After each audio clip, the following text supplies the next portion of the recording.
Where you place your color can completely change your background. Today we're going to be a little more intentional with our placement, and lucky for you, I'm going to show you 2 different ways. Let's get into it. What's going on, everybody? Welcome back to 20 Days of Creative Play. Now, if you have not gotten the free PDF with all 20 prompts, be sure to grab it. The link is in the description box. We are on day 5, which is intentional color placement.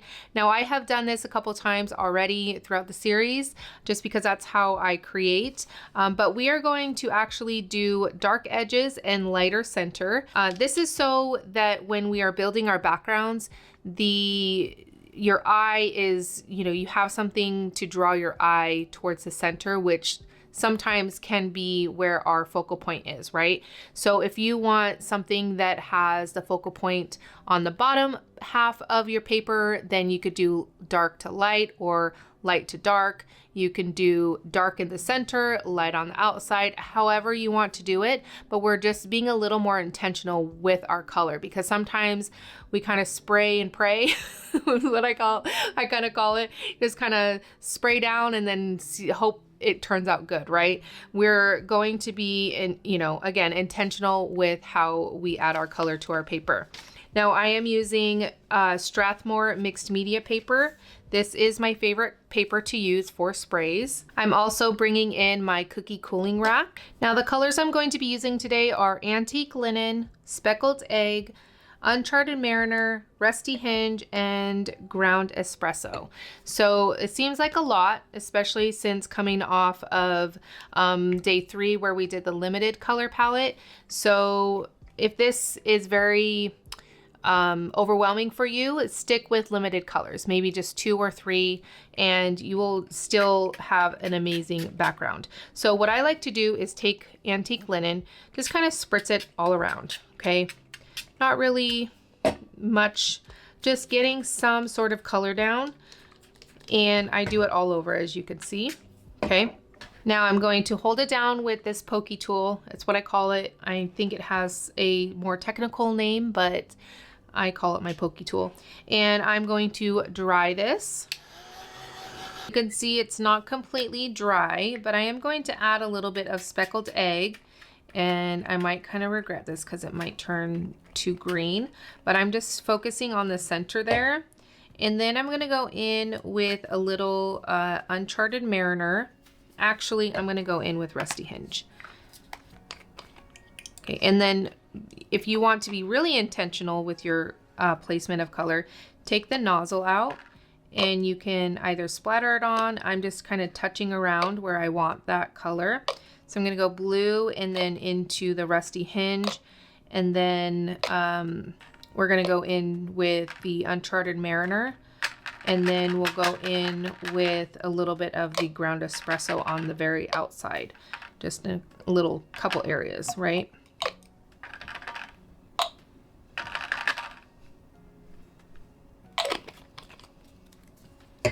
Okay, I'm going to spray this just a little bit. I'm very lightly tapping, and then that way it just kind of does a little drip or like a tiny little spray. It's not very, I'm not doing a full spray. Okay, and then we're gonna dry this. All right, now I'm gonna go in with a little more speckled egg in the center. And for this color, because it's so light and these distress sprays are more translucent, I don't really have to be that careful. But I am gonna go in carefully with the Uncharted Mariner, and I'm just gonna put that around the edge of the Rusty Hinge, okay?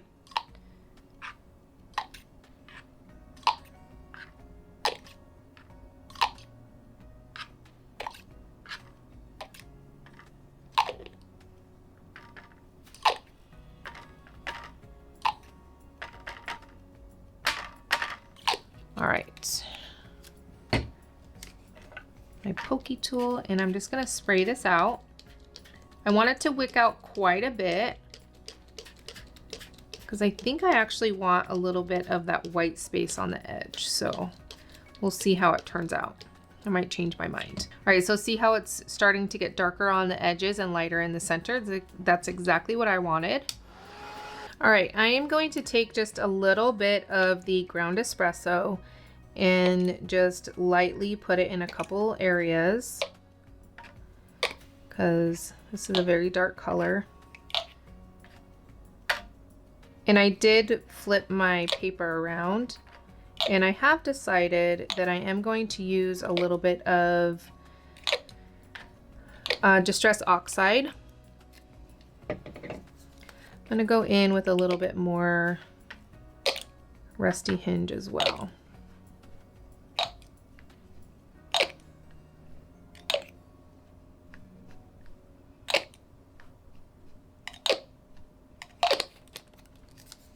Okay, so after I get the ground espresso kind of wicking and doing its thing, I'm going to dry and then see if I still want that oxide in the center.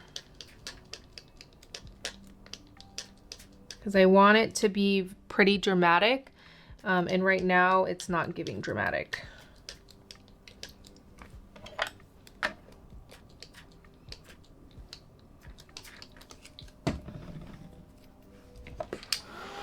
All right, I think I do want the oxide in the center just because it's not turning out exactly how I wanted, but that's definitely okay. I'm still having fun, and I am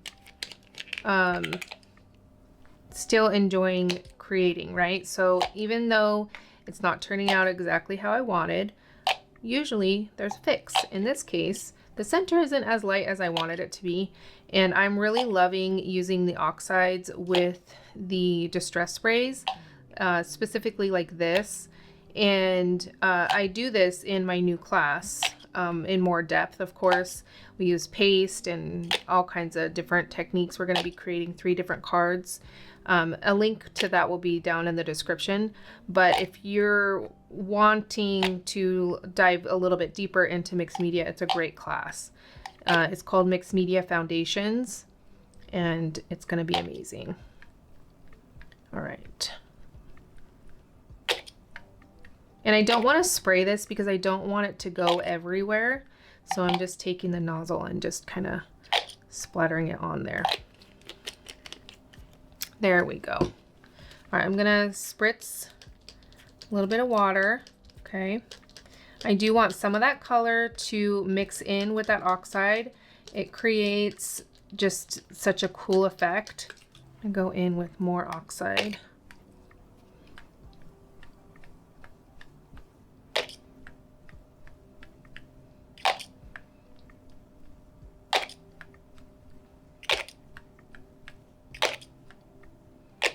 Okay, and then I'm going to dry this. Actually, I'm gonna add a little bit more of the Rusty Hinge just because I really like that next to the oxide.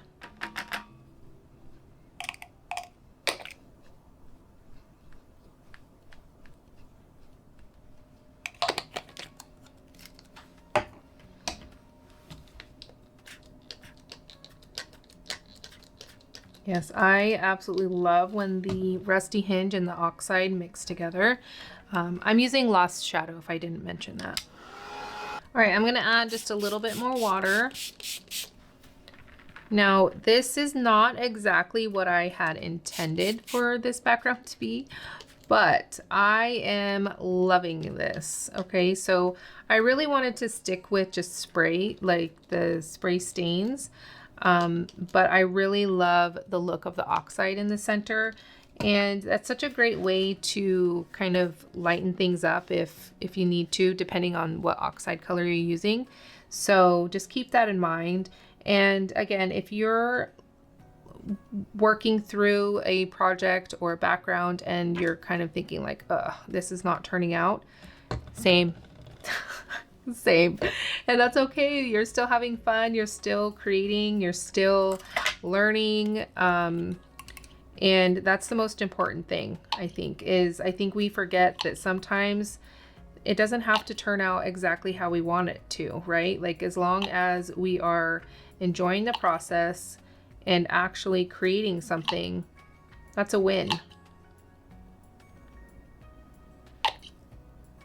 I think anyways. Obviously, these prompts can really mean anything to you. You could leave the center completely free of any color. You can use watercolors and do this. You can do a lot of different things. This is just what I chose to do today anyways. All right, I'm gonna add more oxide in the center and kind of up in those areas, just because it really does something fun, and just it's really neat what happens when it kind of mixes in. All right, so I'm gonna add a little bit of water.